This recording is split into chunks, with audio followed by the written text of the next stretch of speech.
Hello, everyone. So, welcome to today's chat and session. We are going to be talking about COVID-19, also known as Corona, with Cassandra, who is a public health nurse. She's worked within the community for a very, very long time and is an ally. And we thought it'd be great if she was able to answer some questions. And we're very fortunate that she was able to use her time on her day off to answer these questions as well. So thank you so much, Cassandra. So we'll pass it on over to her next. Okay. Hi, everyone. So I'm just going to be answering some questions today. I think the other people on the call have some specific questions, and then I might throw in a little bit of info here and there, depending on if the questions sort of cover everything I'm hoping to cover today. So with that, I'm going to turn it over to Anna, who's going to ask a few questions, and then I'll answer them as best I can. Again, I should probably warn you that not all of the questions might have exact answers because this is a new virus and we don't know 100% how everything works, but we're using our best medical judgment to sort of give as best the answers that we can. All right? Okay, Anna, go ahead. Hello, everyone. My name is Anna. Thank you, Cassandra, so much. Okay, so my first question is, can a woman nurse her baby if she believes she has the virus? So what we're always referring people to is back to their own OBGYN, their family doctor, or their midwife. But in general, the answer is yes. But what we would recommend is that they use exceptional hand hygiene, which is hand washing, and whilst feeding their baby, wearing a mask. And then beyond that, trying to limit their exposure to their newborn baby if they are COVID positive. So if possible, having somebody else do all the other things with the baby, all the other caregiving roles, and limiting the exposure of the mom to the newborn or ongoing, not necessarily newborn, because babies breastfeed for a long time, to like just the feeding. And when that is happening, wearing a mask, good hand hygiene, and what we call breast hygiene. So also washing the breast prior to the baby latching on. In normal breastfeeding circumstances, we don't necessarily recommend washing your breast before the baby gets on, but in this case, that's what public health is recommending. And there is a great fact sheet on the City of Toronto website around breastfeeding with COVID. So does that answer your question? Yes, it does. All right. Yes. Okay, so my second question is, how long does it take for the virus to run its course through the body? So this is one we don't know 100% for sure. So what the current recommendation is 14 days of self-isolation or quarantine. It seems as if people recover from their symptoms before that, but it also seems as if people can have symptoms such as coughing, especially coughing past the 14 days. So for what we recommend, because right now I'm working in a division called case management and contact tracing. So I am calling people that are COVID positive. The advice we give them is from the day they started showing symptoms, 14 days, and then the next day ends their period of isolation. At the 14-day mark, if they're still showing symptoms, but the symptoms are improving, we still consider them recovered. Yeah. But what we're finding is for some people, like they're only having 4 or 5 days of symptoms and then they're feeling much better. And for some people, we're finding at the 14-day mark, they are still coughing, still tired, still having all, a variety of symptoms. But as long as their symptoms are improving, using time, we consider them recovered. Oh, that's wonderful. Thank you so much, Cassandra. Thank you. Okay, so this one is about masks. Okay, and I have some samples. Oh, wonderful. Yep, I was ready. Okay, yeah. Great. Okay. So for the ones that are purchased or homemade, yep. Should you wash them after every use? So again, masks are a tricky question. So to be clear, there's many kinds of masks. So for the like homemade masks like this that I've sewn, or the paper like surgical masks like this, um, these really are to protect other people from you, not to protect you from other people. The only mask we know that protects me, let's say, is something called an N95 mask and the face shield combo. And that's what nurses, doctors, EMS are using to protect themselves in the hospital setting. So the use of all of these kind of masks are really to protect other people from you. And so what it does, there's a couple things it does, is it stops droplets being spread. So if I cough into this or I'm breathing into this, it traps the droplets inside the mask, right? So I'm not coughing on you. And so right now we don't have like a clear recommendation. They're certainly not hurting anybody to wear them, but we don't know how effective they are, and we don't know how effective the homemade ones are. But what we do know is it can cut down on the transmission of the virus. But what I like to use it for is it really stops me touching my face, because I'm a bad face toucher. So when I go out on the subway, for example, if I'm going to work, I will wear the mask, because then I end up touching the mask, not my mouth or nose, if that makes sense. So really, these are one use only masks. So they really technically should be thrown out. And for the cloth ones, like every day, if you can wash them, that would be great. Remembering, of course, that the outside, so when you take them off, like let's say this part is really what's been exposed. So try to just take them off from the handle. Try not to touch this and try not to touch this. Or let's say it's a family member, like you live with someone, they've gone out, and let's say you are going to wash your partner's mask. You kind of don't want to touch his mask. You want to just touch the handles.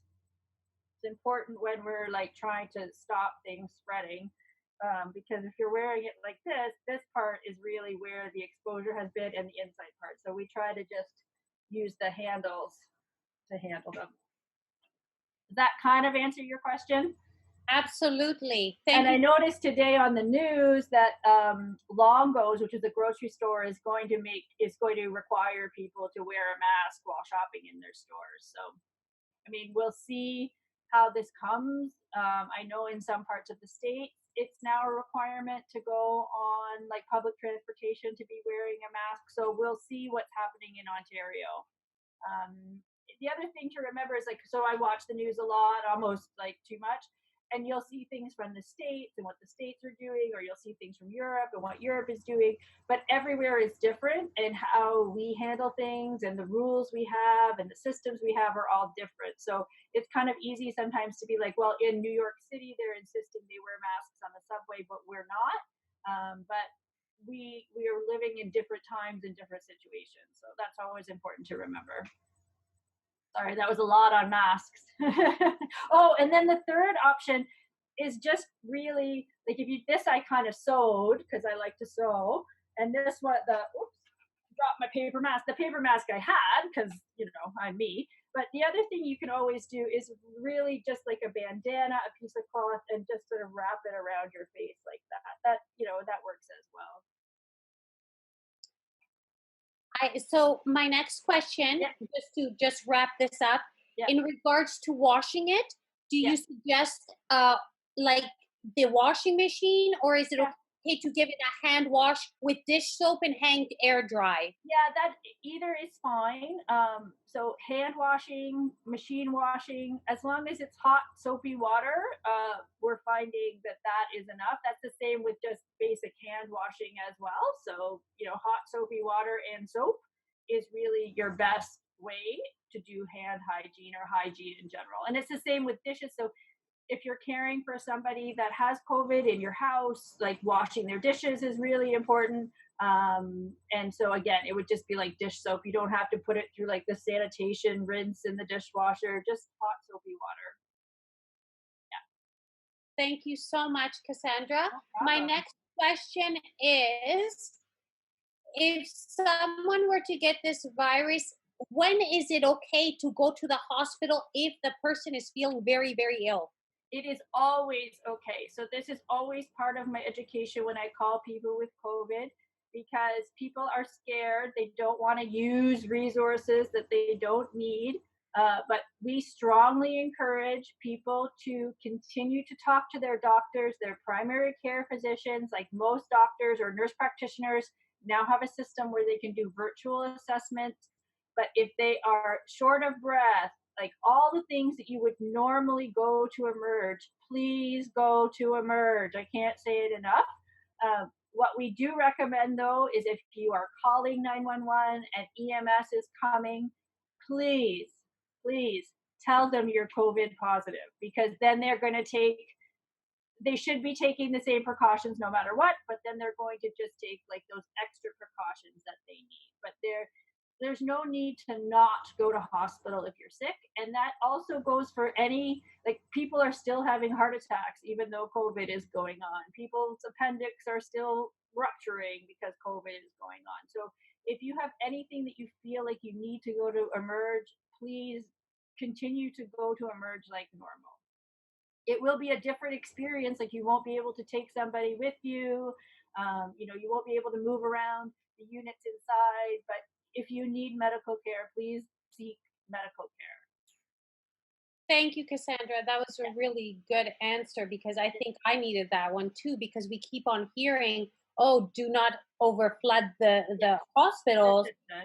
Be careful with that. So that was very helpful. Thank you. I have another question. Yeah. Let's see. Okay, so if someone were to contract the virus, Yeah. how do they treat the symptoms at home? So again, like we want to make sure that people are getting good medical care if they have COVID. But again, it's kind of basic caregiving. So lots of fluids, lots of rest, lots of good, healthy food as best you can. Keeping a window open so there's air circulation, and of course like monitoring their symptoms. So again, like checking their temperature, making sure their temperature isn't going too high, just kind of being a little bit more self-aware of the symptoms they are having and monitoring themselves. But really it's kind of basic, care of any other flu or cold, right? But again, we just want to sort of make sure people are extra careful with themselves and just monitoring their health a little bit closer to make sure that if they do need to go get help, that they can go get help. That's wonderful. Do I have enough time for one more question? Yes. For me, yeah. Wonderful. Okay, so this is my last question, and I was just wondering, for a woman that is expecting, does this virus affect the unborn child at any stage in any of the trimesters? Yeah. So again, we don't know a whole lot about this virus and how it moves through the body. Again, there's a great fact sheet on the City of Toronto website around pregnancy and COVID. But for what we know as of this day is that it doesn't cross the placenta. So while the baby is inside, the baby is safe. That being said, what has happened, unfortunately, is if the mom is sick and her symptoms are severe enough that she may need to be hospitalized and have other interventions, which could potentially, lead to her needing to deliver early, right? So if you are pregnant, again, we are encouraging people to check in frequently with their OBGYNs, their midwives, their primary care providers, because they are still doing appointments. Like they're still seeing patients in their offices because it's considered an essential service.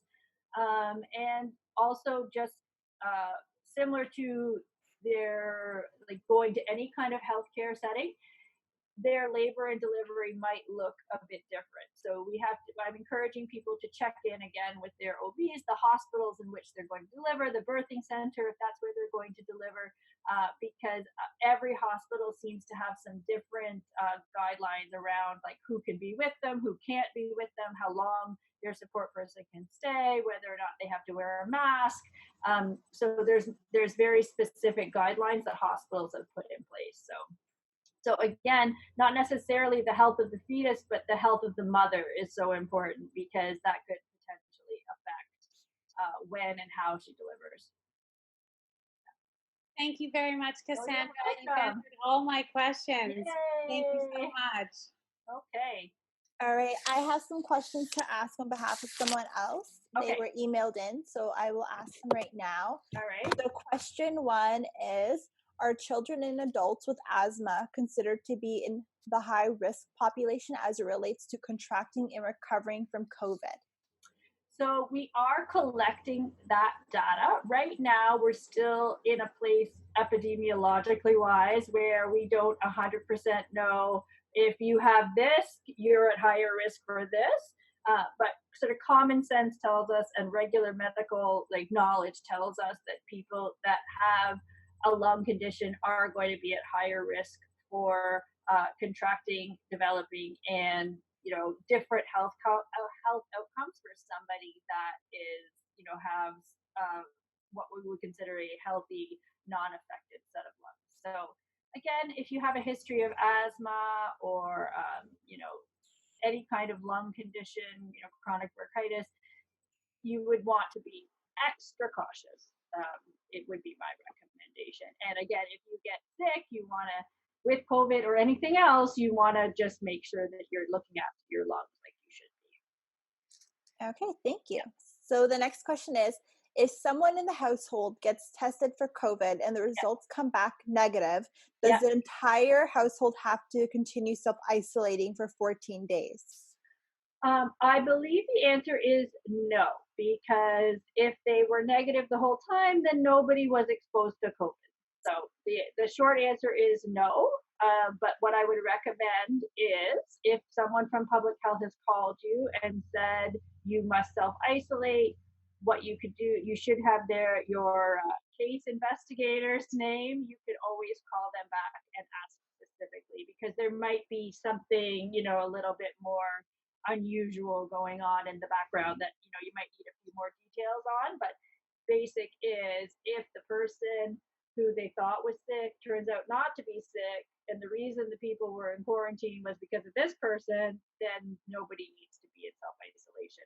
That being said, even people who have recovered from COVID and are doing well, we still recommend social distancing, limiting the number of times you go out, because right now there's no clear evidence if you can catch COVID again, right? So again, we want to keep people as safe as they can until we know a little bit more about this virus. So if you've had COVID and recovered, it's also not a time to be like, woo, let's have a house party because all these people had COVID and have recovered, because we don't quite know what the long-term effect of it is.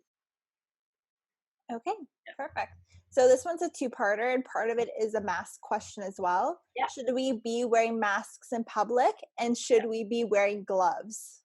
So right now, the City of Toronto, the Province of Ontario has not made a decision either way about whether masks are going to be mandatory. I would stay tuned, because that may come as we watch other provinces start to open up a little bit, or we learn from other parts of the country. So right now, it's a personal decision, or the decision of, let's say, Longos, because they've made that decision now that people in their stores have to wear them. But again, to reiterate, masks like this only protect other people from you. They don't protect you from the virus. So there's really no substitute for good hand washing and social distancing, all those sort of public health measures that we've been using. That's our priority right now, is reminding people to wash their hands. If they're out and they can't wash their hands, using a good alcohol-based hand sanitizer, and as best they can, trying to stay about 6 feet away from people. and not gathering in groups, and not I mean, obviously you can go outside to exercise, but not making like multiple trips to the grocery store because you forgot the cumin. Maybe you're going to have to make the chili without the cumin this time. Yeah. So masks, again, we don't quite know, but again, to reiterate, they don't protect you from getting sick. They protect you from making other people sick. Okay. And then the second part was, should we be wearing gloves? Oh, so gloves are kind of the same thing. Again, no specific guidance from the city of Toronto or the province as of yet. Um, I just, on a personal note, I don't wear gloves because it almost gives me a false sense of security, thinking that I have gloves on and then I can touch my face with the glove. So again, there's no substitute for good hand washing, and just trying to be aware of what we're touching and how often we're touching it. So now when I get to a door, I look to see if there's like an automatic door opener and I use my elbow to open it. When I get to the elevator button, I use my elevator, or I pull down my sleeve and touch the button. So I'm not touching it with my bare hand. Okay, perfect. And then there's one more question. What should we do when we get home after being in public? For example, should we change our clothes and shower before moving about our homes? Yeah. So again, people are going to make their own decisions about how strict they want to be. I have a good friend who like insists her husband change his clothes in the garage, and that's okay too. At a bare minimum, I wash my hands. I do not touch anything. I come in like this and I go right to the sink and I wash my hands. And if I've been wearing a mask in public, I take it off by the ear loops and I actually leave it sort of hanging on the door. I don't run around the apartment wearing it. For sure, taking off our outer layer of clothes is important because that's just actually good hygiene in general. Also, not wearing our shoes in the house, also just a good hygiene practice in general. So, we want to be careful and try to limit bringing our outside inside to our home. Okay, thank you. So that was the last of the questions I had from the emails in. Natalie, did you have any questions you wanted to ask?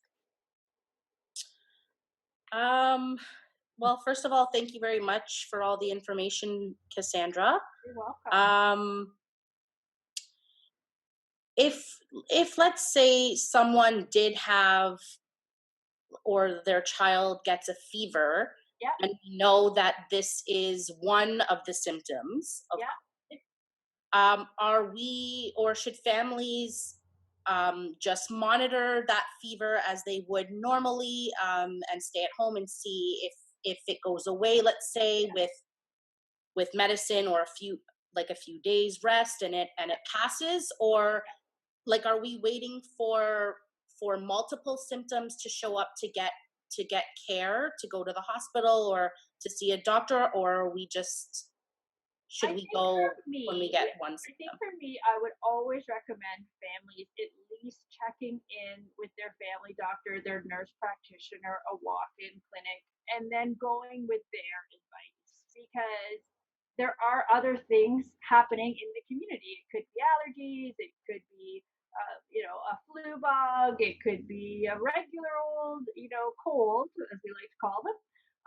So I always think it's important, sort of no matter what is going on, that you get checked out by a family doctor, nurse practitioner, whoever your primary care physician is. And then they'll be able to guide you, because they're also receiving very specific guidelines from the province about when to recommend for testing, when to self-isolate. So they can at least start the process off of the overall assessment of whether or not this looks more like COVID or just something else. Yeah. Okay. Yeah. Makes sense. Yeah. Thanks. No problem. The other thing that around COVID is that it has different ways of showing up in people. So some people don't get a fever. Some people develop a strange metallic taste in their mouth. Some people lose their sense of smell. So it is somewhat difficult unless you're actually having the nasal swab to confirm whether or not it is COVID or not. Yeah.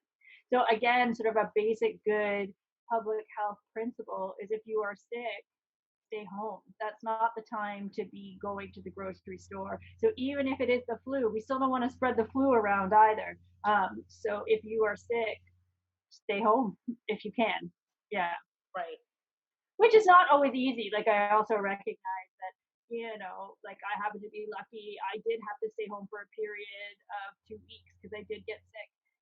But my sister was able to drop off groceries. Like I have resources for that. So I think if people are struggling, the city of Toronto has actually set up a phone line through 311 around like helping them access resources if they need, groceries and all that kind of stuff.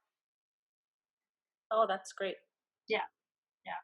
I haven't called it myself, so I don't want to say it's amazing, but I believe there are resources out there for people if they're struggling. Yeah. Yeah. Okay, perfect. Other... I don't know if there's any more questions, but I do want to touch on a couple points before we get cut off. Yeah. So again, today is May 5th, 2020. So the information that you're receiving is current as of right now in this moment. Things could change day to day. So please stay updated with, you could check the World Health Organization, the City of Toronto, the province. The news will probably update you as well.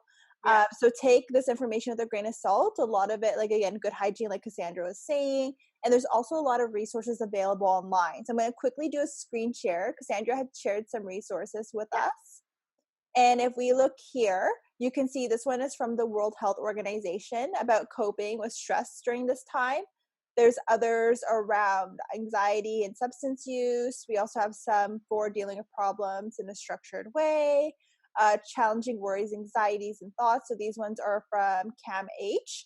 And yeah, so just go on to CAMH, World Health Organization, or Cassandra's also mentioning if you go to Toronto Public Health, a lot of these resources will be available directly through there as well.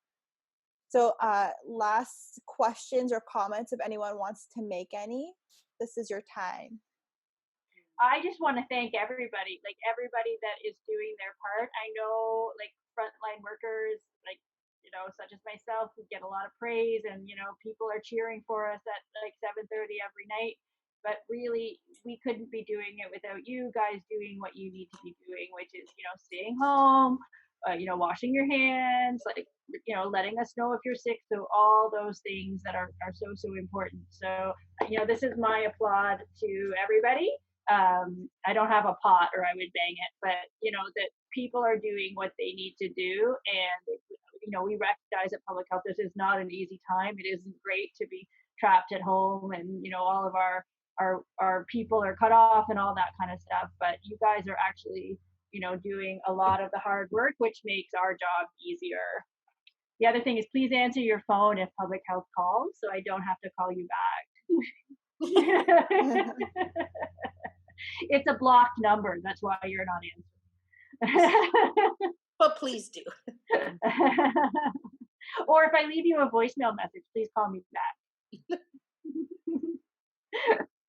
Oh, good. So thank you so much, Cassandra, for joining us and you're welcome. doing this conversation with us, just because I know people do have questions and hopefully this helps to answer some of them. Yeah. If you end up having any questions after watching this video, please email or DM us and we'll get back to you as fast as we can with an appropriate answer. Yeah. If you end up wanting to see another video like this, please let us know. We can always try to do another one of these in a couple weeks. Yeah. We have less than a minute. So Anna and Nat, do you have anything to say? No, I just want to say thank you ever so much, Cassandra. You're you answered a lot of my questions. Thank you so much for giving so much to us. No problem. I want everyone to stay as healthy as they can. Take care, everyone. All right. Thank you, everyone. Bye. Bye. Bye.